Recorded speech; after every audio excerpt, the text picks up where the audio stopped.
नमस्कार, मेरा नाम है निवेदिता शांडिल्य और आप देख रहे हैं मॉलिटिक्स।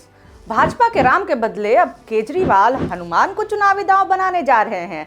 ये सवाल उठ रहा है केजरीवाल के एक ट्वीट के बाद। अरविंद केजरीवाल ने ट्वीट करके कहा है कि सबकी सुख शांति और तरक्की के लिए कल आम आदमी पार्टी दिल्ली में कई जगह सुंदरकांड का पाठ करवा रही है। मैं अपनी धर्मपत्नी के साथ 3 बजे रोहिणी के मंदिर में सभी भक्तजनों के साथ सुंदरकांड का पाठ करूंगा।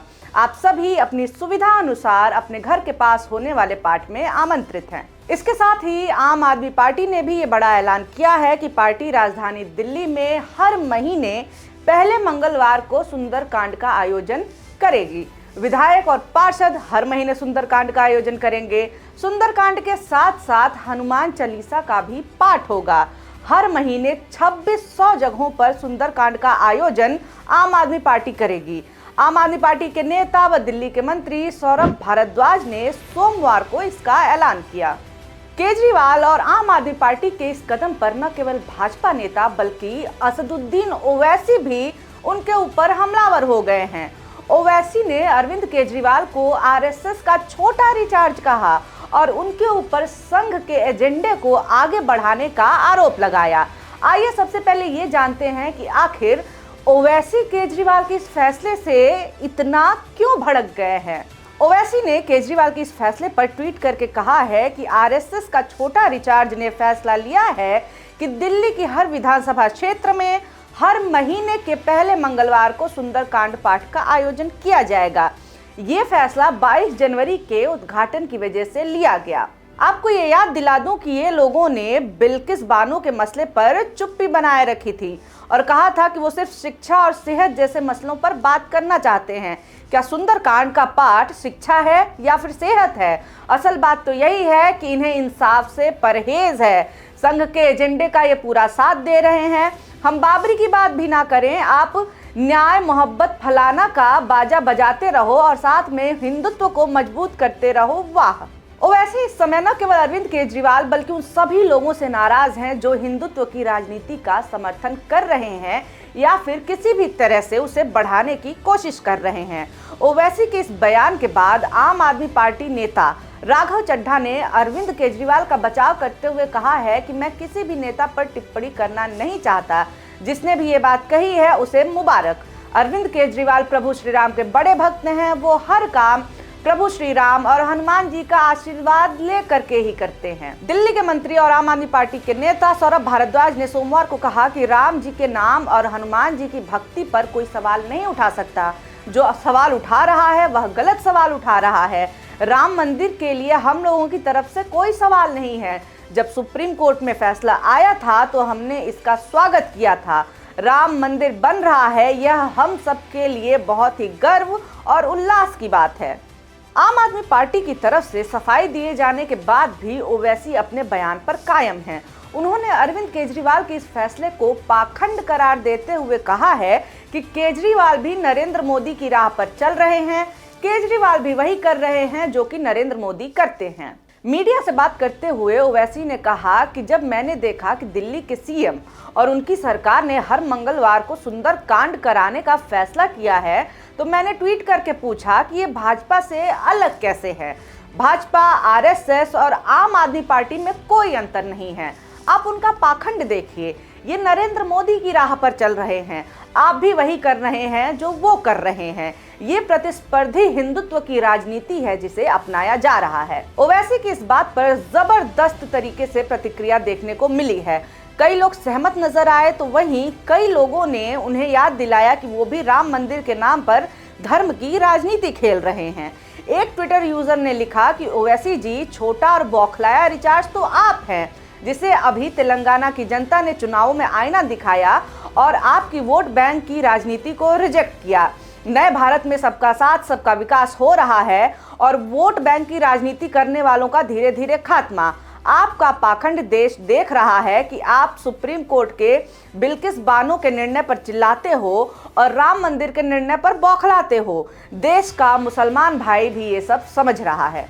एक ट्विटर यूजर ने आम आदमी पार्टी का समर्थन करते हुए लिखा कि ओवैसी साहब, समय का तकाजा है, आम आदमी पार्टी कभी भी धर्म की राजनीति नहीं करती, लेकिन ये कभी भी बीजेपी के चाल में फंसती भी नहीं है, चाहे वो शाहीन बाग हो या बिल्किस बानो। पार्टी ने अपना स्टैंड क्लियर किया था, न्याय की बात की थी, लेकिन उसे ही आखिरी मुद्दा मानकर सांप्रदायिकता वाली राजनीति कर ध्रुवीकरण नहीं होने दिया था।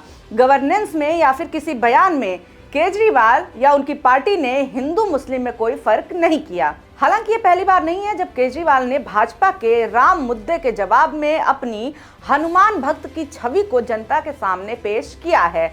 इससे पहले भी वो चुनावों के दौरान और जीत के बाद हनुमान जी की शरण में नजर आए हैं। अरविंद केजरीवाल दिल्ली और पंजाब चुनाव जीतने के बाद हनुमान जी के दर्शन करने के लिए भी गए थे। तब भी उन्होंने ये बात कही थी कि वो हनुमान भक्त हैं, और क्योंकि हनुमान जी राम जी के भक्त हैं इसलिए वो राम भक्त भी हैं। केजरीवाल ने ही दिल्ली में राम राज्य लाने की भी बात कही थी। उसी वक्त केजरीवाल ने यह घोषणा की थी कि भव्य राम मंदिर बनने के बाद वो बुजुर्गों को दिल्ली से अयोध्या राम मंदिर के दर्शन कराने ले जाएंगे। लोग केजरीवाल पर आरोप लगा रहे हैं कि उनका और उनकी पार्टी का स्टैंड इंडिया गठबंधन के खिलाफ है। इंडिया गठबंधन की तमाम पार्टियों ने जहां 22 जनवरी को अयोध्या में होने वाले राम मंदिर प्राण प्रतिष्ठा का निमंत्रण ठुकरा दिया, वहीं दूसरी तरफ केजरीवाल ने निमंत्रण पर अपना स्टैंड साफ नहीं किया है और आसार ऐसे नजर आ रहे हैं कि केजरीवाल इस कार्यक्रम में उपस्थित रह सकते हैं। भाजपा द्वारा इस समय राम मंदिर प्राण प्रतिष्ठा का इस्तेमाल एक हथियार की तरह हो रहा है, जिससे विपक्षी पार्टियां अपने अपने तरीके से निपट रही हैं। सपा अध्यक्ष अखिलेश यादव ने पहले कहा कि हम किसी भी ऐरे गहरे से निमंत्रण नहीं लेते, फिर चंपत राय की तरफ से आए निमंत्रण के जवाब में उन्होंने कार्यक्रम के लिए शुभकामना दी और कार्यक्रम के बाद सपरिवार दर्शन की बात कही। ममता बनर्जी ने उस पूरे कार्यक्रम को बीजेपी और आरएसएस की नौटंकी कह करके जाने से मना कर दिया। कांग्रेस ने कहा कि धर्म एक निजी मामला है, लेकिन बीजेपी और आरएसएस ने इसे एक राजनीतिक इवेंट बना दिया है। कांग्रेस ने इस निमंत्रण को ससम्मान अस्वीकार करने की बात कही। हालांकि इसके साथ ही अब कांग्रेस को ये बार बार कहना भी पड़ रहा है कि वो राम मंदिर के विरोध में नहीं है।